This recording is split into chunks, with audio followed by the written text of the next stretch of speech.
welcome to Silver Tongue Saturdays. I'm Patricia Kaspers. I am the founding editor of West Trestle Review, and Silver Tongue Saturdays is sponsored by West Trestle Review and the Auburn Arts Commission. Thank you for being here. A few reminders. We do ask that you wear a mask. The bathroom is out the door, past the stairs and to the right. Please remember to silence your cell phones if you haven't. The sign-up sheet for the open mic is by the door, and the open mic won't be recorded, just so you know. Let's see. If you don't follow us on the socials, West Trestle Review is on Twitter, Instagram, Facebook, and YouTube. So follow us in all those places to keep up with our fabulous events. And we have some great readers coming up. In May, we are going to have Devora Major. And then, let me just make sure I have the dates right, because I don't want to get that wrong. All right, May 6th is Devora Major. And then June 3rd is Molly Fisk, our local Molly Fisk. And then July 1st, we have Kim Kralowek. And then in August, we have Susanna Praver. So we have a great lineup of people coming soon. So make sure that you're following along. And I am thrilled to introduce our reader today. It's Joyce E. Young, and Joyce is, I gotta take off my glasses. Joyce is the author of a collection of poems titled How It Happens, published by Nomadic Press in 2018, and nominated for a California Book Award. Her writing has appeared most recently in the Lake County Bloom, the San Francisco Public Library Poem of the Day, Essential Truths, the Bay Area in Color, Smith Alumnae Quarterly, Monday Poetry Pause, and Clearly Mint presents the Berkeley Public Library. Her poetry has been nominated for a Pushcart Prize. She writes poetry, essays, and is currently at work on a memoir. Joyce has a bachelor's degree in psychology from Smith College and a Master of Arts in Interdisciplinary Consciousness Studies from John F. Kennedy University. She is a proud Brooklyn native who currently calls the San Francisco Bay Area her home. Welcome, Joyce.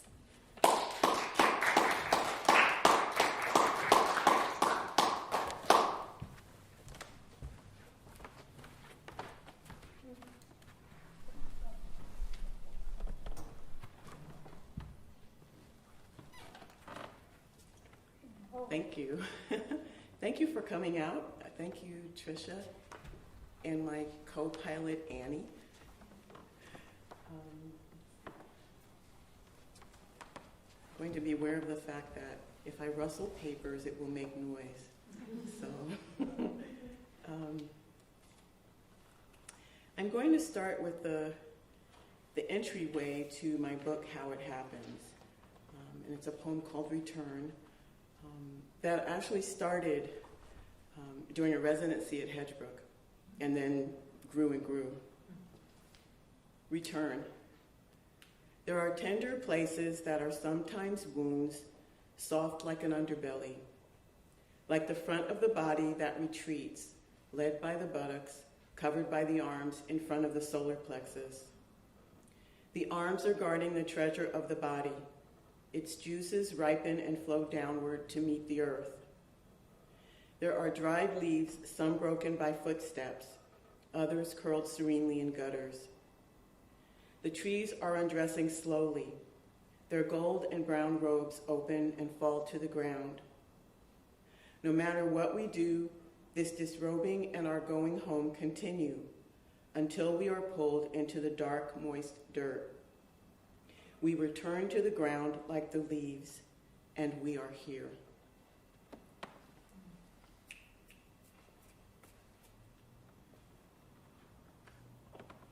I think when I was trying to figure out what to read, I think part of what I'm going to do is take you through my life in a sense, the things that I saw in my early life, in middle school, which nobody likes middle school, but that's okay, and then a little bit older than that.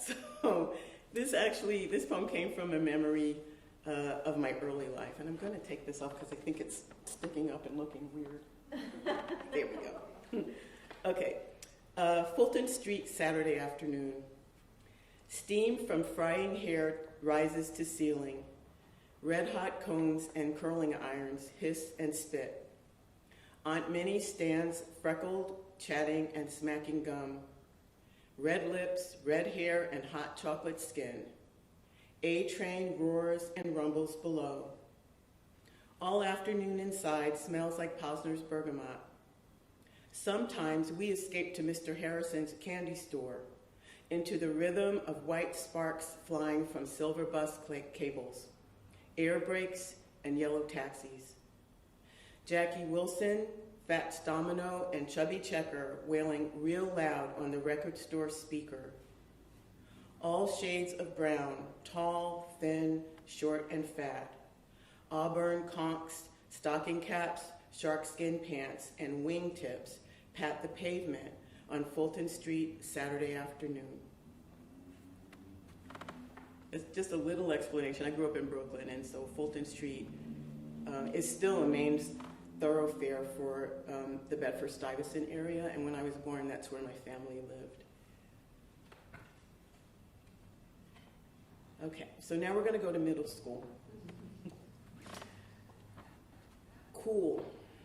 We rolled our eyes, sucked our teeth, and patted neat cornrows at the first person who looked like authority. Then pushed into the back of the number 17 Remsen bus. 14-year-old Cool was a mask we poured our faces into. We wore English leather under Italian knit sweaters. Bell-bottoms grazed red toenails standing on buffalo sandals. Our brown bangled arms dangled out of halter tops. Red, black, and green picks stuck out of our afro-sheened hair. We popped our gum and couldn't wait for anything. Cool was the only way to go, and life was looming large in front of us, calling.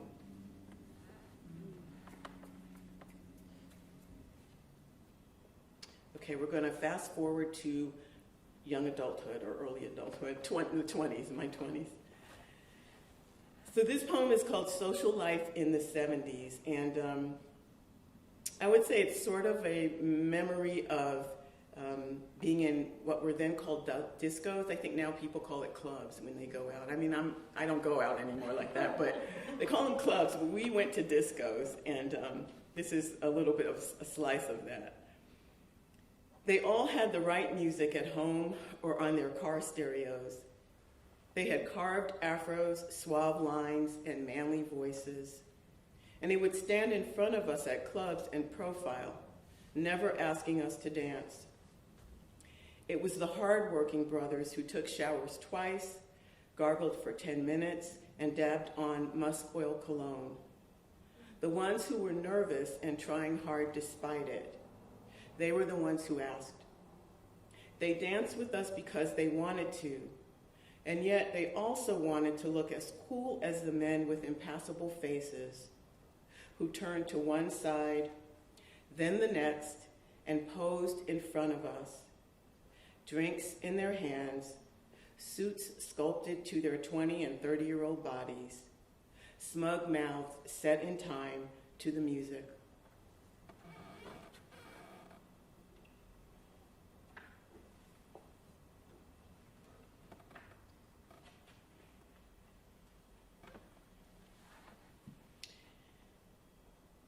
How to fall in love consciously.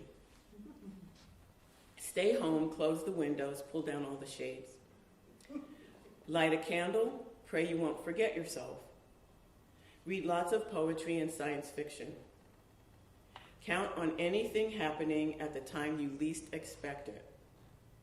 Take lots of naps, you'll need your strength and mental faculties. Watch the moon, especially when it's new.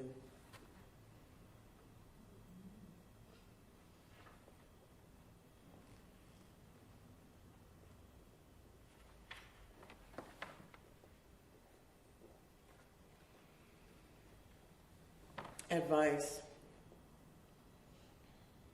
If he had asked me, I would have said, when you drop anchor off the coast, you will be knocking on their door. Wait to be invited inside. If you are not invited in at the first meeting, wait. Then I would have said, they do not speak your language or live according to your beliefs. You will have to learn to listen with your eyes, ears, and hearts. If you can be patient, you will learn a gentleness that has the power to sustain you. I would have warned him, pushing your way in is the worst thing you can do. Wait to be invited. If this does not happen, go home.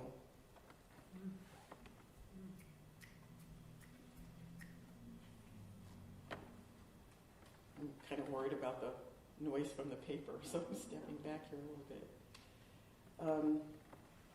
I basically have had a love affair with the night sky ever since I can remember. And this really brief poem, which I'll actually read twice. It's in one stanza. It's really quick, but it kind of captures some of that, what that's like for me anyway. And it's called Amplitude. Breadth of black ink sky devours me. One swallow, how small I am, drowning in stars. Breadth of black ink sky devours me. One swallow, how small I am, drowning in stars.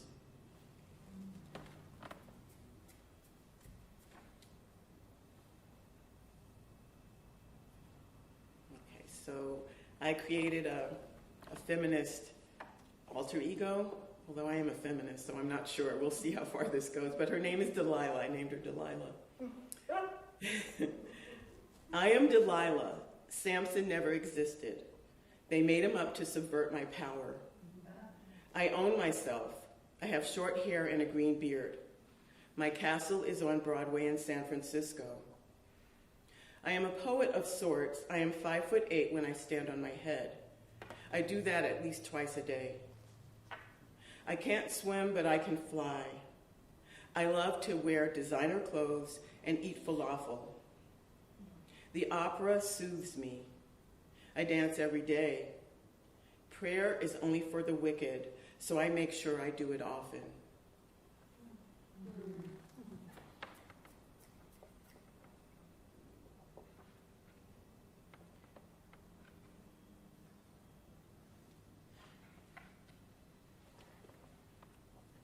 How will you step forward?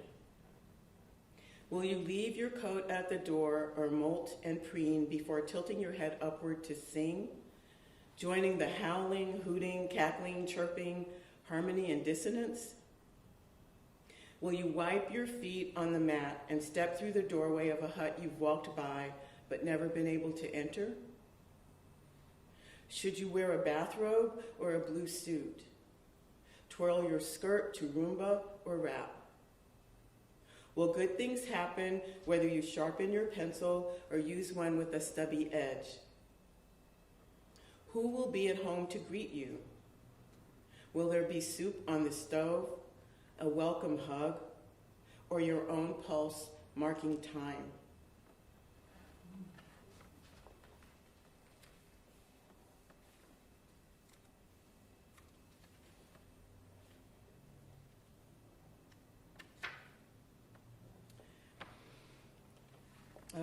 Many moons ago, I had a job that was called Child Life Specialist, and I worked with teenagers who were hospitalized, some for acute reasons, some had chronic diseases, and they kind of cycled in and out of the hospital.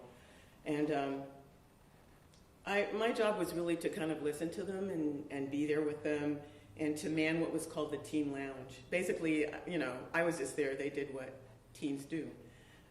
Good things. So I wrote a poem in honor of them. I would say that they taught me a lot about life, more than I would have known if I hadn't worked there.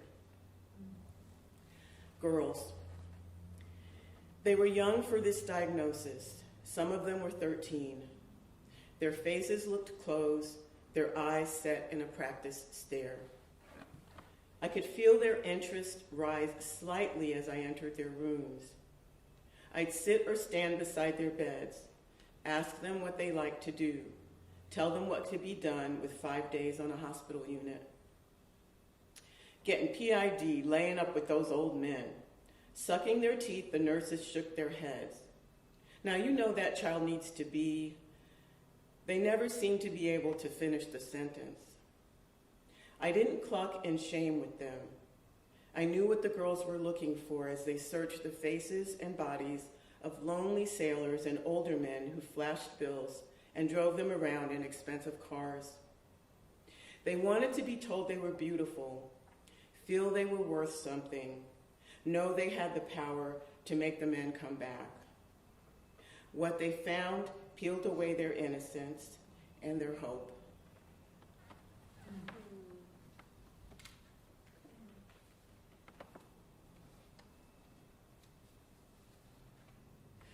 So I'm going to hold up the cover of my book because I'm getting ready to read the poem that the lizard came from. It's called Lizard. Lizard said, "It pays to use camouflage and observe carefully." His tongue glittered in the light as he spoke and eyed me from the other side of the boulder. He has taught me that stillness pays and moving quickly when necessary is crucial. But the best thing to do in the city or in the country is to blend in with your surroundings. Sometimes men and women in dark uniforms eye me suspiciously. My height, skin color, and unisex loose-fitting clothing are often identical to the description of the person they're looking for, except that I have breasts. It is dark outside, so they say it is hard for them to tell I'm not the perpetrator they're looking for. My tongue shoots out in flames, quickly licking the air before the blue uniform in the patrol car sees it. I fold into the brick building on the corner of Alcatraz and Telegraph. My skin turns crumbly reddish brown, and I freeze.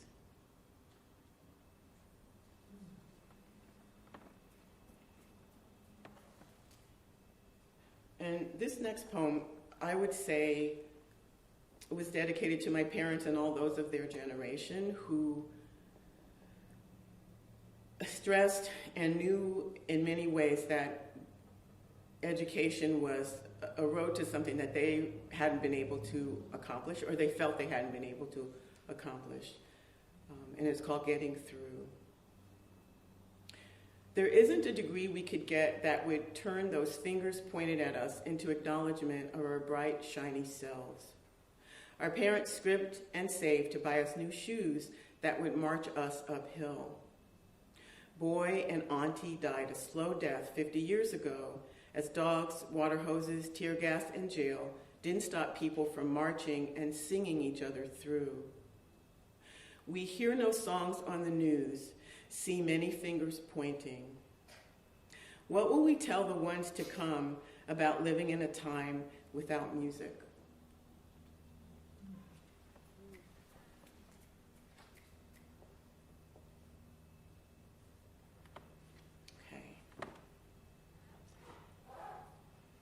This poem is based actually on a dream about another poet and writer who I've done many readings with, and we always talk about poetry and life.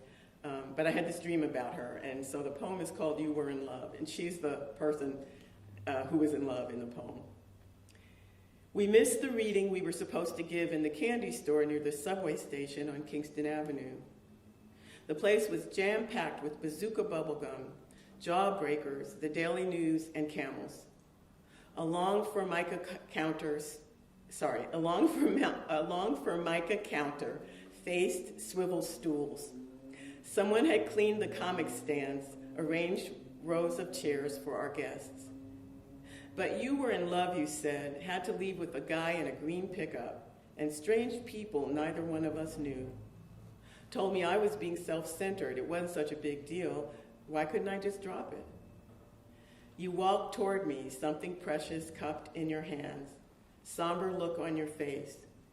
Asked me to give the pearl to your parents, tell them goodbye. After all, you were in love.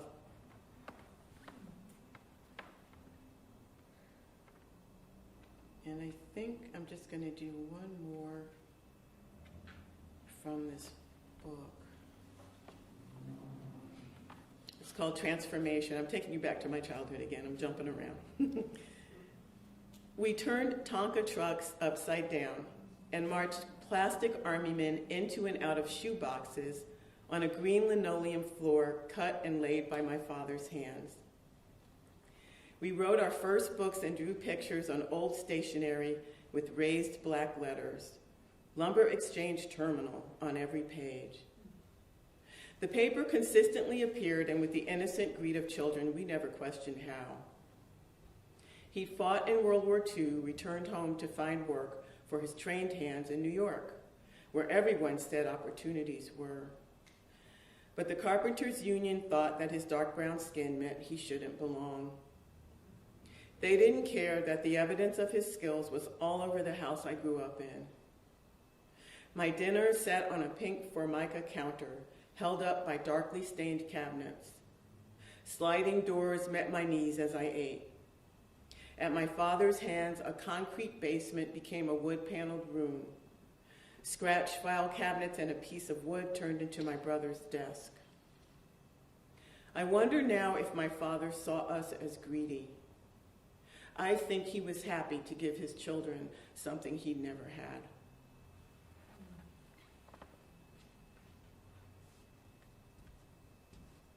I'm going to do one more family.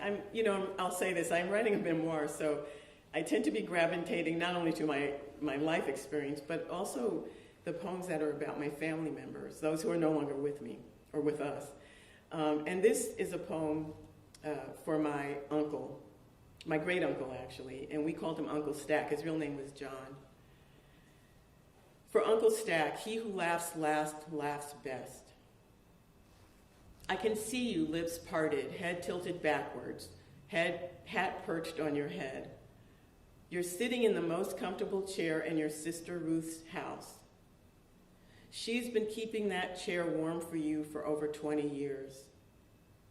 The two of you are conjuring up more sly jokes, more nicknames for us, more belly laughs. If this is what I have to look forward to, I won't mind too much when my time comes.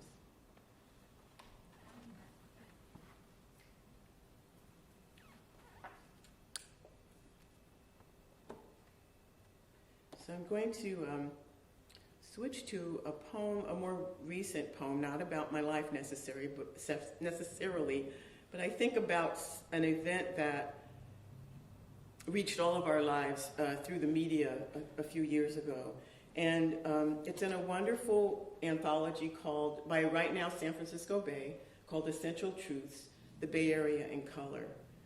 And we call her Shizwe Siegel is the person really behind this, and behind a lot of literary work in the San Francisco Bay Area. There are only birds. The woman isn't bird watching, she's hulking. The woman isn't 50 feet away, she's 6 feet away. The woman isn't 6 feet away, she's 1 foot away. The woman isn't bird watching, she's walking toward him.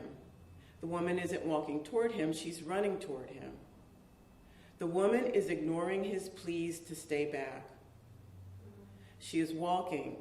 She is shaking a leash in his face. She is setting her dog free to chase him. He does not say, please don't come close to me 3 times. He does not say, I'm going to tell them there's a white woman threatening my life. She does not say, please tell them whatever you like. He does not tell the dispatcher, a white woman is recording me and threatening me with her dog. The collar she would like to see around the man's neck is the collar the dog is trying to twist out of, the collar the dog is hanging by. But there are no dogs in the park. There are no bird watchers in the park. There's no phone in anyone's hands. There's no video to see. There are no African Americans in the park. There are no white women in the park. There are only birds.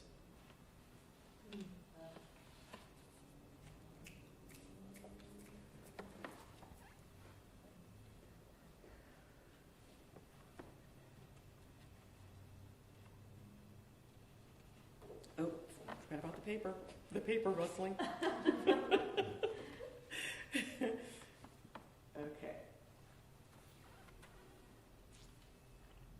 So this is it's a haibun, which is a form that is a prose poem, I would say, overall. And I live in an apartment complex in a college town. I think that's all I need to say as I write about some of my neighbors here. So this is called Neighbors Haibun. It's Friday night. Technically, it's Saturday morning, 2 a.m. Downstairs, a young, drunk dude and his friends sing, but can't sing loudly. Slam doors, bang on walls and ceiling. While the banging transpires, they turn electronic music up as high as it can go. And one of them yells, "No one works on Saturday." One upstairs neighbor does work on Saturdays, has tried to let them know she does need to sleep. Two middle-aged women neighbors, one black enraged, another white in solidarity, knock, ask drunk young dude and friends to be a lot quieter than they have ever been on this evening or any. Two neighbors text one another and strategize. Eventually, the Saturday working upstairs neighbor loses her cool, releases her ethics, and calls a noise complaint to the police. Twice.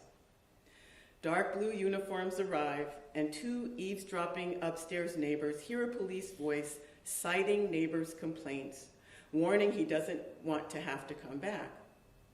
Cops leave, and loud, young, drunk dude complains.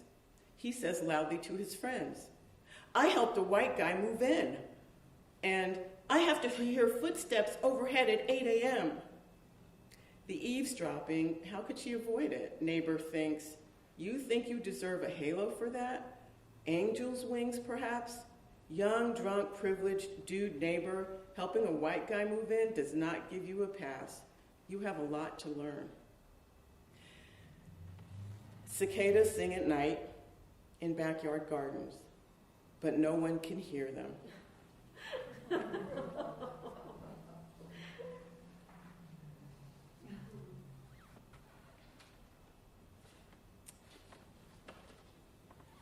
"20 degrees with snow. 20 degrees with snow promised. Already it's 8 p.m. and getting colder. We're sitting on couches, tattered chairs, fake Persian rug, insensible upholstery, the best climate for growing words. 15 degrees now, heads down, pencils stuck, hot mugs and cookies passed around. Radiator begins a warming song, thawing mittens. Warm, warm. Our pencils sing stubborn songs. Don't wanna, can't, tired.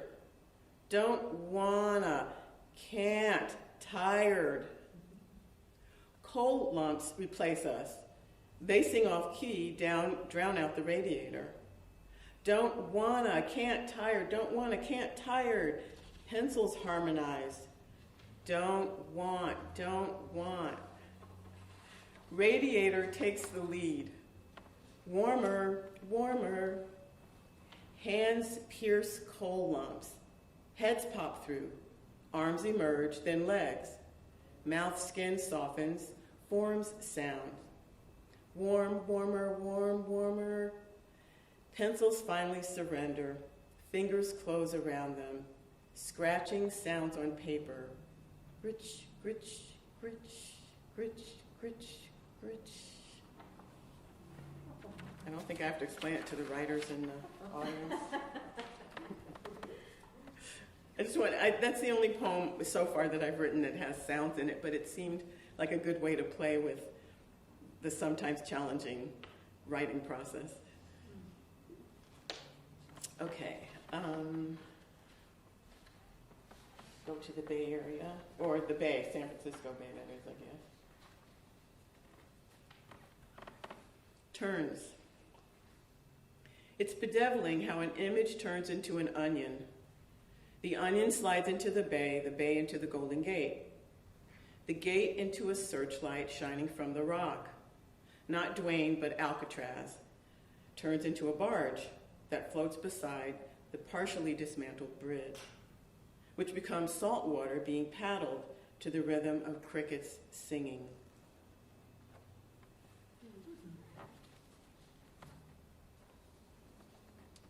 And let's see.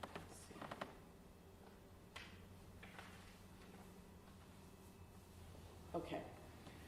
So Tracy K. Smith, one of our former Poets Laureate of the United States, has a collection called Wade in the Water. And in that book, she has a poem that I've just become enamored with that's called The United States Welcomes You.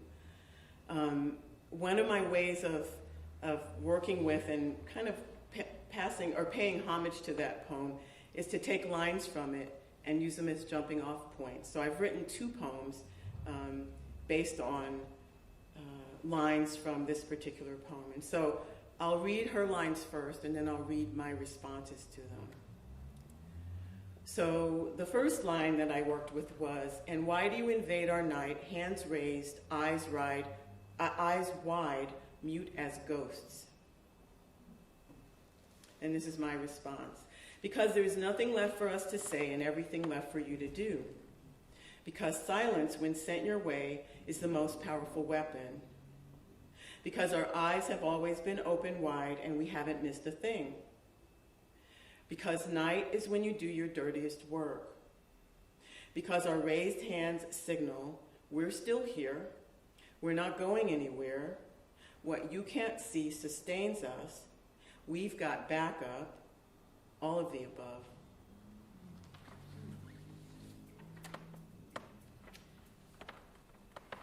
And then another line from the poem is, "Why this dancing?" And it's the poem, actually, I should have said a little bit more, is a series of questions in which the United States as an entity or as a character in the poem is asking questions of others. So the United States is saying, "Why this dancing?" And then this is my response. "Do your feet do anything other than walk? Do you paint your toes red to keep them happy? Do you know what a drum can do? Does a 6/8 rhythm lead your hips to sway? Does clave make your heels bounce? What taps on your heart? Have you ever been carried by a melody? Do you know the meaning of joy?"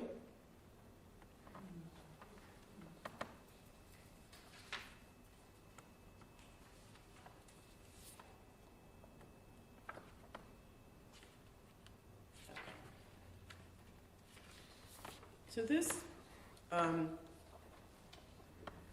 it's a pandemic poem. I don't know what else to call it. And it's a pandemic poem. And I normally walk a lot, but during the pandemic during my walks, and they're still there, but not as many, a lot of blackbirds started to alight in our neighborhood. They just were everywhere.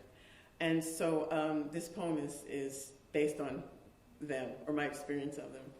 Harbingers. These survivors aren't interested in what we think of them.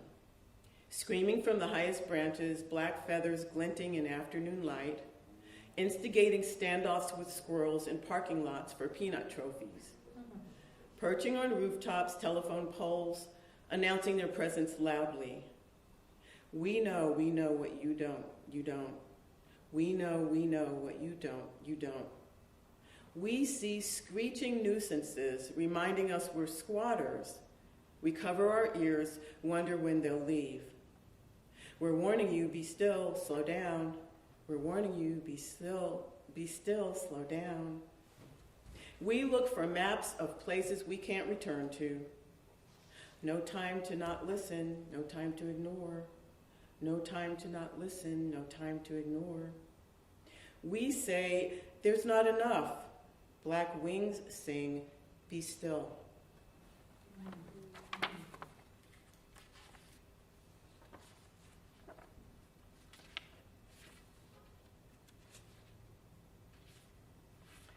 Okay. Breath. Perhaps breath as we know it resides within as without. Perhaps breath travels across continents as we sleep. Perhaps I go to sleep breathing me and wake up breathing a Tibetan monk. the rhythm of daily prayer pumping through my veins.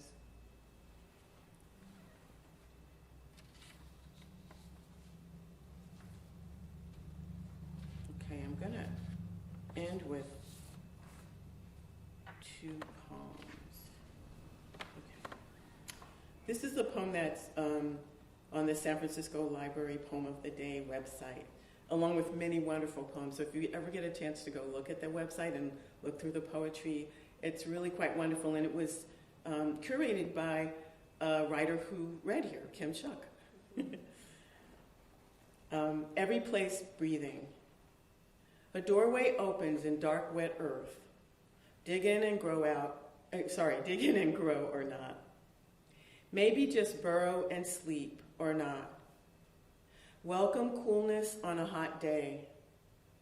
Triple digits, some chirp above ground. I recline with worms and snails safe from auto dealers. No other way to make a way. Animals on their backs, ice in our hearts. We are part of this too. T-shirts made in Jordan, Save the Whales hoodies. None of this static or solid. Some speak of molecules vibrating. We pretend all is solid. Table, chairs, wood, every bit breathing. We hold our breath, think it will save us. Dark, wet earth, fold us in, keep us safe. Every place breathing. Promise you will help, not hurt. I want to live, want you to live.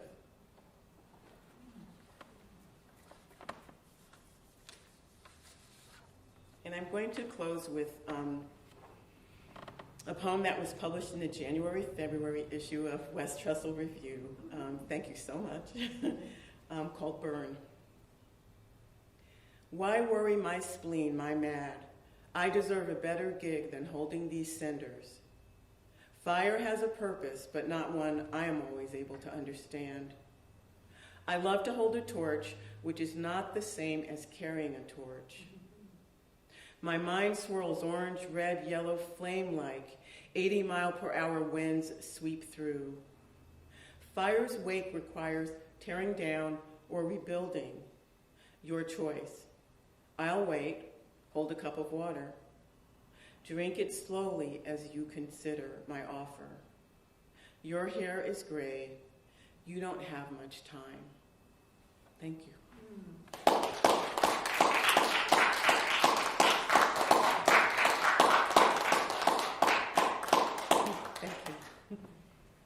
So it's our Q&A time. So if you have any questions for Joyce, she will repeat your question so that the people online can hear the question as well.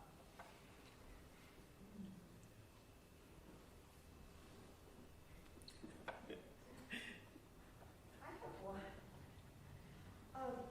I love the way poetry and science fiction showed up in the same line. I don't think I've ever heard that before. And then you said that you have a long kind of love affair with the night sky. And I just wondered if there was any connection between these things, like poetry, science fiction, and your love of the night sky. Could you talk about that? Sure. So thank you, Naomi. The question is there a connection between poetry, science fiction, the night sky? Is that correct? Okay. That's interesting. Those two poems were written at very different times. The poem about the night sky was written after a camping trip. And on the trip, it's not the first time that I've looked at the night sky. But on this trip, one of the things that occurred to me was how small, like all the problems and the things that we think are so important down here, or that I think at times are so important. When I look up at the night sky, when I'm in a place where I can actually see it, I just realize, let it go. And the science fiction and poetry connection in the poem about how to fall in love consciously, for me was a way of using my sense of humor, because in a sense, you can't really, how do I say this? You can't really explain logically what it's like to fall in love with anything, with a person, with anything. You really can't. You can try. I mean, we all try, but you really can't get at the essence of that. And so, and also the experience of being in love, particularly with another person, can sometimes feel like science fiction, so that was the connection in that particular poem. I think also, my graduate degree is in consciousness studies, which I sometimes joke and say it's intergalactic studies because it was called Interdisciplinary Consciousness Studies. But in my kind of basic or more deep self, I'm pretty contemplative in nature. I mean, I think, left to my own devices, that's kind of what I do. I contemplate things, and I like quiet. It doesn't mean that if there's noise or I never turn my music up, that's not the case. But I gravitate toward situations, things, people like that. So what you're pointing out may be the way that's kind of coming out in my writing, although I went through a consciousness program, I wasn't conscious of it. Thank you for asking. That's a great question.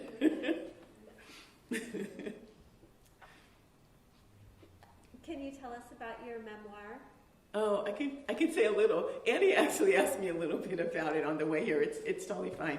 So, what kind of inspired me to begin to write a memoir was my experience of caring for my mom and managing her care for the final 9 years of her life. And she had Alzheimer's dementia. She lived with me for a little bit, and then I had to place her. I actually was working full-time when all of this was going on. And the memoir isn't really about that, although that's kind of what got me there. It's really more about my coming to terms and becoming more conscious, here we go again, more conscious of the role that I played in my immediate family for most of my life, and how that has developed, or not so much developed, how that has led me to develop my relationship with myself. So ultimately, it's more about my relationship with me and what I've learned about that. But what got me there, or the road kind of to that, has was this more recent event of 9 years of caregiving and care management. Yeah. Rodney.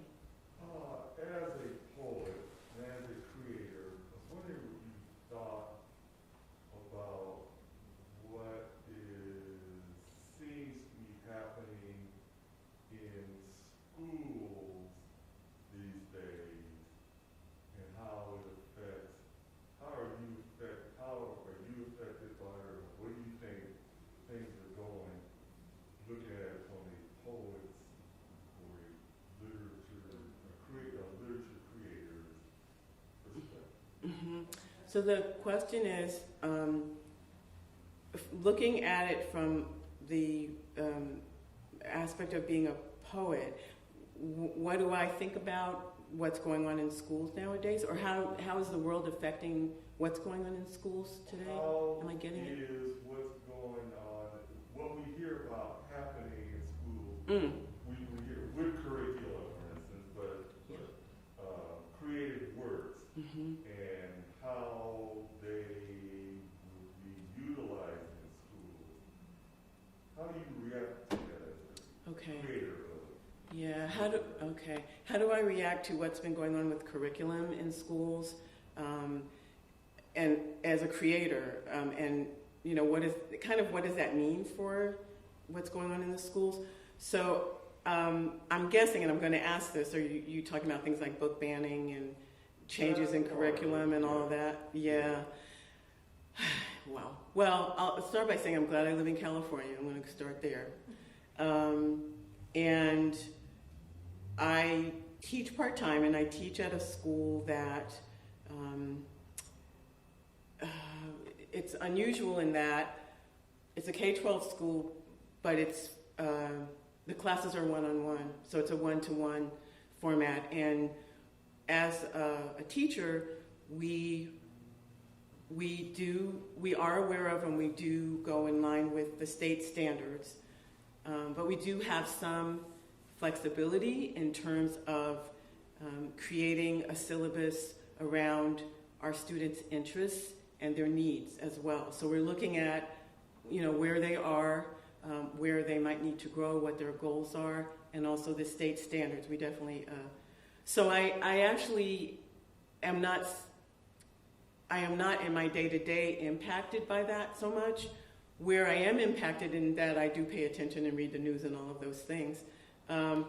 My hat's off to the Brooklyn Public Library. I'm originally from Brooklyn, I know I said this, because one of the things that they've done is they have opened up their collection to students from all over, so that you can access banned books through the Brooklyn Public Library, no matter where you live. You don't have to live in Brooklyn. And I'm really happy that that's happening. I am glad I'm not in the state of Florida. I don't know what I would do if I was teaching there, either as a classroom teacher or even as a college professor or a college instructor. I have connections with people who are in those positions, who are trying to do or figure out what they need to do. Do they need to leave the state? Do they need, what do they do about their kids? Parents who are saying that what they're doing is making sure that their kids get what they won't get in school in their homes, which means that the parents are actually doing homeschooling on top of the schooling that their kids go to. I don't know if I'm answering your question. I hope I am to some extent. Well, no, I can understand. Yeah. Let me ask you this, have you ever had any of your works questioned by libraries or school districts or whatever? No, not as of yet. No, that has not happened. As a matter of fact, I go to WorldCat periodically to see who's purchased my book. You can go online and go to WorldCat, and several public libraries have it, and most of the libraries that have purchased my book have been universities, and they're pretty spread out across the country. So no, it doesn't mean that it won't happen, but it hasn't happened as of yet. Yeah. Oh, I forgot to say what the question was. Sorry. He was asking me if any of my work, my book had been challenged by any schools or libraries across the country. But no, not yet. Not so far, so good, and I hope that continues. Yeah. I mean, I will say this. I mean, as a writer, I'm here to write what I need. I'm here to say what I need to say as a writer. And that's not what's going on in the larger sphere isn't dictating what I write. As a writer, it can be hard enough to not censor yourself. We talk about it as writers all the time, and it has nothing to do with what's going on outside. Just being able to write your truth, even if you're writing fiction, it doesn't matter. Sometimes you struggle with the self-censoring, the censor within. So I don't pay I pay attention, but I don't really worry so much about what's outside. My place of, I wouldn't say worry, my place of struggle sometimes can be with the censor inside. And how can I work with that censor, work around that censor so that I write what I need to write,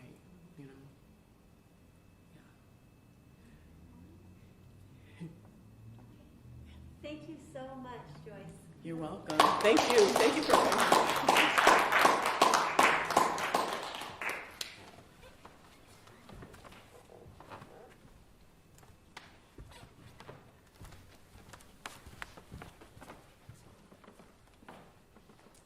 So it's time to say goodbye to everybody online. Thank you for joining us.